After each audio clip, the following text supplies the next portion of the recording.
Formulation of policy కన్నా humiliation of opposition మీదనే బట్టి గారు ఎక్కువ దృష్టి పెట్టినట్టుగా కనబడ్డది.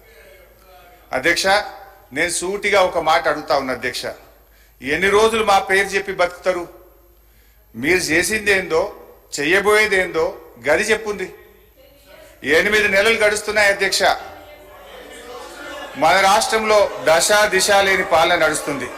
ఈ రోజు వరకు ఒక్క పాలసీని సమగ్రంగా రూపొందించలేదు, ప్రజలకు వెల్లడించలేదు. ఎంతసేపు ఉత్త రాజకీయ వృధా, కాయగొరుకుడు మాటలు, విజన్ లేదు, విషయం లేదు. ఇప్పటి వరకు సాధించిన ఒక విజయం లేదు. ఆర్థిక మంత్రి గారు స్వీపింగ్ కామెంట్స్ చేయడంలో సిద్ధహస్తులని ఈ బడ్జెట్ నిరూపించింది. ఒకవైపు బీఆర్ఎస్ ప్రభుత్వం గత 10 ఏళ్లలో అన్ని రంగాల్లో పూర్తిగా వైఫల్యం చెందిందని రాశారు. మరొక వైపు ఇదే బడ్జెట్లో రాష్ట్ర తలసరి ఆదాయం 3,47,229 రూపాయలని పేర్కొన్నారు. ఇంత సెల్ఫ్ కాంట్రడిక్షనా అధ్యక్ష? ఇంత కన్ఫ్యూజనా అధ్యక్ష? ఇంత కుట్రనా అని నేను అడుగుతా ఉన్నా. ఎందుకంటే 2014లో మా ప్రభుత్వం అధికారం చేపట్టినప్పుడు తెలంగాణ రాష్ట్రం దేశ తలసరి ఆదాయంలో మనం కంపేర్ చేసినప్పుడు, ఇతర రాష్ట్రాలతో కంపేర్ చేసినప్పుడు మనం 11వ స్థానంలో ఉన్నాం. కానీ మా 10 ఏళ్ల పాలన ఫలితం ఈరోజు గోవా, సిక్కిం లాంటి చిన్న రాష్ట్రాలు మినహాయిస్తే తలసరి ఆదాయంలో తెలంగాణ రాష్ట్రం దేశంలోనే నంబర్ 1 గా నిలపడం జరిగింది. అధ్యక్ష, నేను అడుగుతా ఉన్న బట్టి గారిని, తలసరి ఆదాయం ఇంత గొప్పగా పెరిగిందంటే 10 ఏళ్ల మా పాలన ఫలితమా, 8 నెలల మీ పరిపాలనలో పెరిగిందా? దయచేసి చెప్పాలని చెప్పి నేను కోరుతా ఉన్నా. ఒకసారి గుండె మీద చేసుకొని చెప్పండి, ఎవరి పరిపాలనలో ఈరోజు దేశంలో తలసరి ఆదాయంలో ఈ రాష్ట్రం మొదటి స్థానంలో నిలబడ్డది? అధ్యక్ష, 4.5 లక్షలు లేని జిఎస్డిపిని 14.5 లక్షల పైకి తీసుకుపోయింది మా బీఆర్ఎస్ పాలననా, మీ 8 నెలల కాంగ్రెస్ పాలననా అని నేను అడుగుతా ఉన్నాను అధ్యక్ష.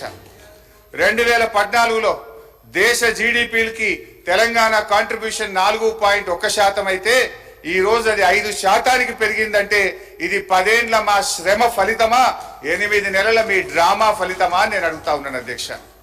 అధ్యక్ష, 2013-14లో 1,07,00,000 ఉన్న పంటల ఉత్పత్తిని 4 కోట్ల టన్నులకు తీసుకుపోయింది మా పరిపాలన ఫలితమా, మీ 8 నెలల పాలననా అని నేను అడుగుతా ఉన్నాను అధ్యక్ష.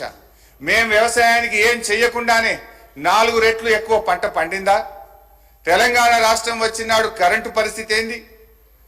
ఆనాడు ఏం పరిస్థితి? అడ్డు అదుపు లేని కరెంటు కోతలు, పారిశ్రామికవేత్తలు ఇందిరా పార్క్ దగ్గర ధర్నాలు, వ్యవసాయానికి అర్ధరాత్రి కరెంట్లు, గృహ అవసరాలకు పట్టబగలు కరెంటు కోతలు. కానీ 6 నెలల్లోనే పరిస్థితి చక్కదిద్ది వ్యవసాయానికి చాలినంత కరెంట్ ఇచ్చాం. 2 ఏళ్ల వ్యవధిలో అన్ని రంగాలకు నాణ్యమైన 24 గంటల కరెంట్ ఇచ్చిన ప్రభుత్వం మా ప్రభుత్వం కాదా అధ్యక్ష? ఇవన్నీ చూస్తుంటే ఈ చెయ్యి పార్టీ వాళ్ళు కూడా చెవులలో పుష్పగుచ్చాలు పెడతారని బట్టి గారి ప్రసంగం విన్నాక అర్థమైతా ఉంది అధ్యక్ష. అధ్యక్ష, 5 దశాబ్దాల కాంగ్రెస్ పరిపాలనలో తెలంగాణ స్థాపిత విద్యుత్ సామర్థ్యం 7,778 మెగావాట్లు.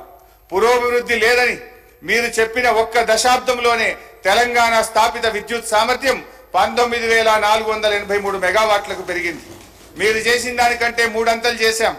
ఈ మధ్య అదనంగా 1,400 మెగావాట్లు ఎన్టీపీసీ నుంచి కూడా వచ్చింది. మీ ఇందిరమ్మ రాజ్యంలో తలసరి విద్యుత్ వినియోగం ఎంతుందో తెలుసా? 1,196 యూనిట్లు. అనుకున్నంత అభివృద్ధి సాధించలేదని గౌరవ ఆర్థిక మంత్రి గారు చెప్పిన బీఆర్ఎస్ పాలనలో తలసరి విద్యుత్ వినియోగం 2,349 యూనిట్లకు పెరిగింది అధ్యక్ష. ఇదంతా కాదు బట్టన్న స్పీకర్ గారు, ఇంత పెరిగింది అంత పెరిగిందని సరే లెక్కలు నేను చెప్తా, బుక్కులలో ఉంటుంది. కుల్లా మీరు ఒక్క 10 నిమిషాలు టీ బ్రేక్ ఇవ్వండి. నేను బట్టి గారు పోయి అసెంబ్లీ ముంగట గన్ పార్క్ మీద రోడ్డు మీద నిలబెడతాం. రోడ్డు మీద పోయే 10 మందిని బీఆర్ఎస్ పాలనలో కరెంటు మంచిగుందా, కాంగ్రెస్ వచ్చిన 8 నెలల కరెంటు మంచిగుందా అని అడుగుదాం. కుల్లా జనం చెప్తారు కదా అధ్యక్ష. మాది బాగలేదు పురోభివృద్ధి సాధించలేదని మాటలు చెప్తే అయిపోతుంది అధ్యక్ష. చివరికి ఈ